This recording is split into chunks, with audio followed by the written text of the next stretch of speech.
So మేము చూపించిన సమస్యల మీద జెన్యునిటీ ఉంటే 100% నువ్వు ఆ ప్రజా సమస్యలను అది చేయాలి. జెన్యునిటీ లేకుండా మేమైనా మిస్లీడ్ చేస్తే మా మీద కేసులు పెట్టాలి. అంతేగాని నువ్వు కార్లను ఎమ్మడిస్తా, ఎడదుర్గ కొడతా, మహిళల మీద ఎట్టబడితే అట్లా అది చేస్తా, ఇది కరెక్ట్ కాదు కదా. ఇప్పటికైనా సమాజం అర్థం చేసుకోవాలి. కాంగ్రెస్ ప్రభుత్వానికి మరీ ముఖ్యంగా విజ్ఞప్తి చేస్తున్నా, నిజంగా కాంగ్రెస్ ప్రభుత్వం అంటే రేవంత్ రెడ్డి గారే కాదు, మిగతా మంత్రులు ఎవరైతే ఉన్నారో ఆ మంత్రులందరూ కూడా విజ్ఞప్తి చేస్తా ఉన్నాం మేము. ఒక్క రేవంత్ రెడ్డి వాళ్ళ అన్నదమ్ముల వల్ల మొత్తం కాంగ్రెస్ పార్టీకి,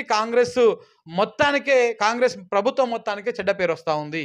మీరు గనక ముఖ్యమంత్రి సోదరులను, ముఖ్యమంత్రి ఇట్లాంటి కార్యక్రమాలు చేస్తుంటే వాళ్ళని కనుక కంట్రోల్లో పెట్టుకోకపోతే మీ పార్టీ కాలగర్భంలో కలిసిపోతుంది.